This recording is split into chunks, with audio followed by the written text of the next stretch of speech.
I spent 3 years focusing exclusively on personal and spiritual growth, with one of the intentions being that I would meet my soulmate, and walked right into a karmic relationship. And I knew as early as 3 months in that it was a karmic relationship, and I still chose to stay. Let's talk about it. Now, before we get into my story, I think it's important for me to share the different spiritual classifications that I learned about romantic relationships early on in my journey.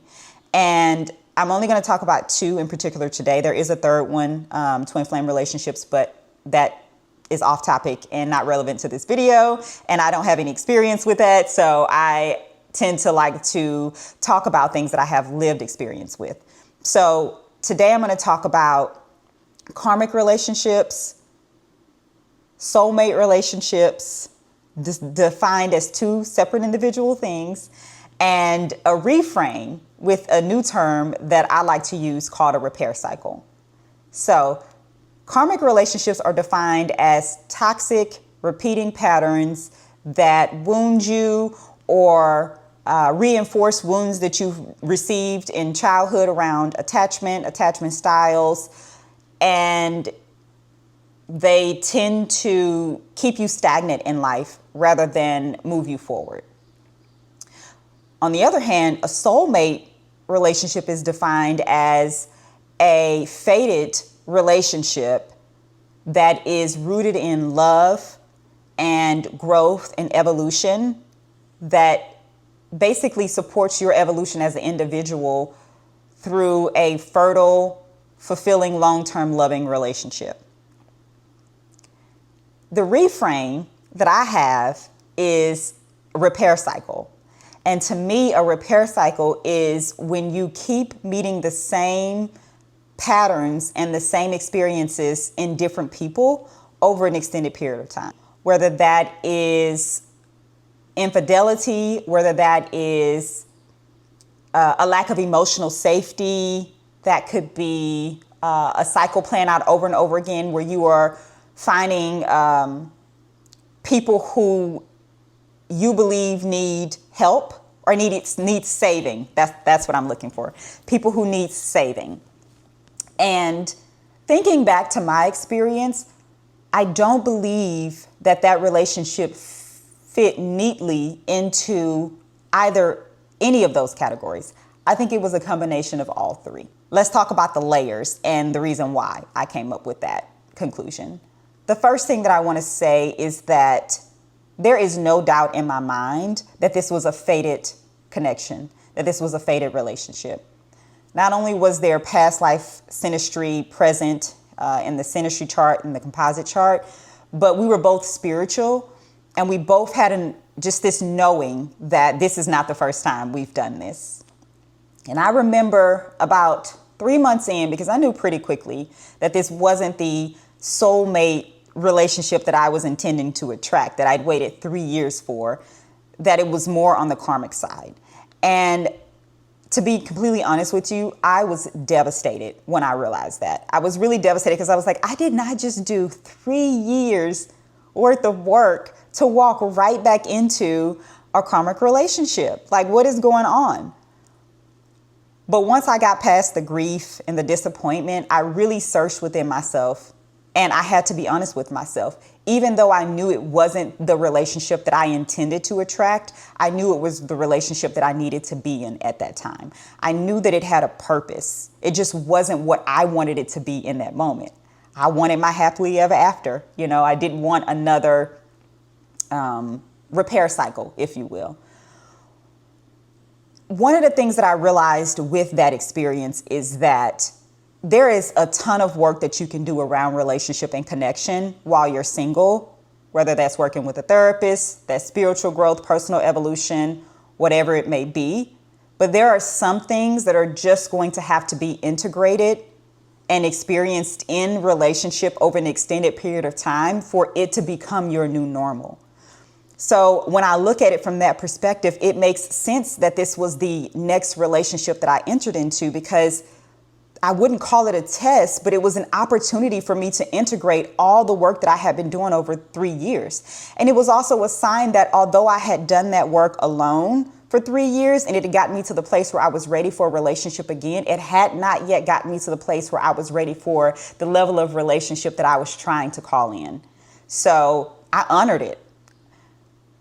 Disclaimer, I was also in therapy during this time. I had this therapist while I was single and this therapist while I was partnered. And so there was an additional layer of accountability while I was in that relationship.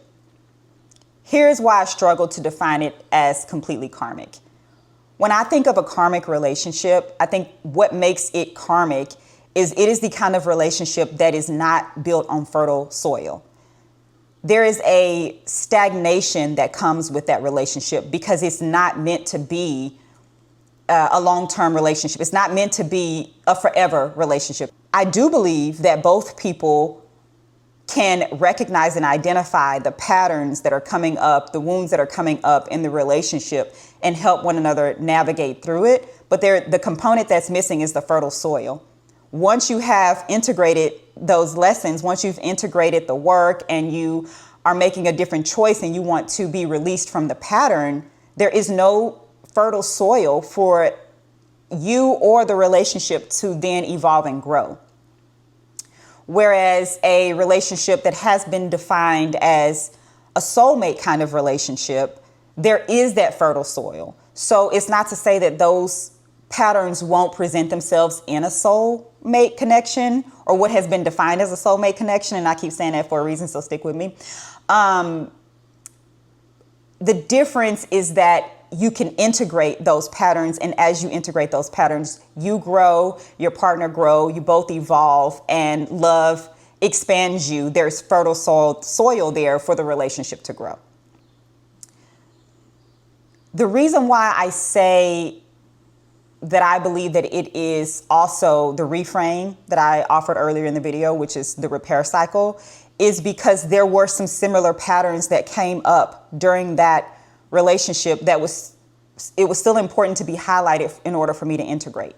I recognized in that relationship that I was still very much trying to earn love rather than just letting love evolve and grow and lead with this belief that I am inherently worthy of it.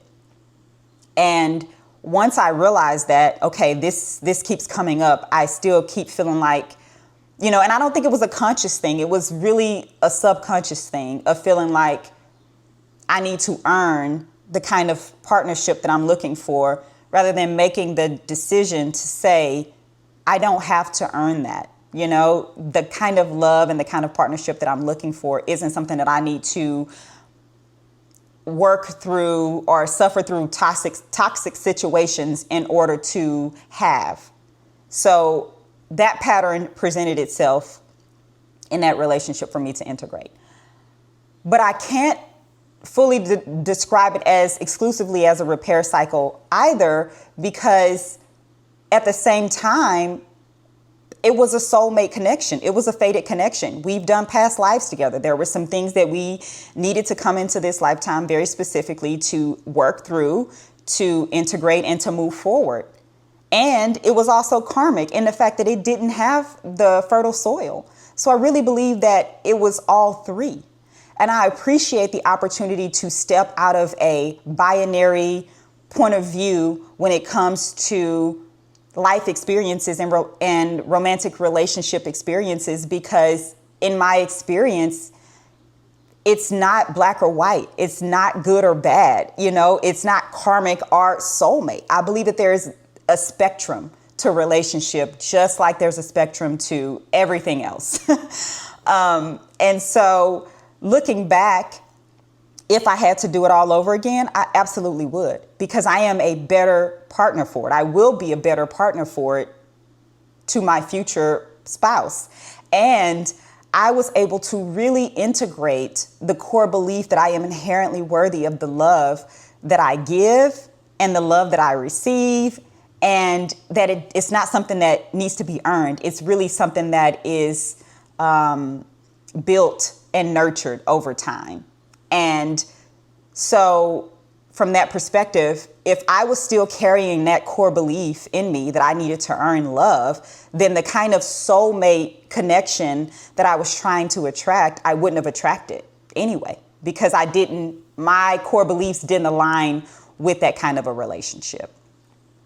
So now I have a different perspective on relationships, and I also have an understanding of the importance to have a forest view perspective of romantic relationships as you navigate them, rather than looking at them as the tree, because that helps you recognize the patterns, it helps you recognize the cycles, and it also helps you better understand the relationship that you're in and that you're choosing to remain in for whatever reason. So if the story that I shared sounds familiar to you in any way, or you are having a difficult time trying to classify your relationship, I hope that this video empowers you to look at it from a forest view perspective, to offer yourself grace and to acknowledge that perhaps the relationship that you're in right now, even if it's not the relationship that you desired for yourself, is the relationship that's necessary for you. Or if you are currently single and you are looking at your most recent relationship or most recent string of relationships, and you are riddled with fear and just this deep desire not to repeat the patterns, I hope that you take some time to write out. I'm a big fan of like writing and journaling. Write out the patterns that you recognized, the things that you learned, and some examples of how you've integrated those things. Sometimes you have to be in a relationship that is not ideal in order to integrate and learn the lessons to move beyond it.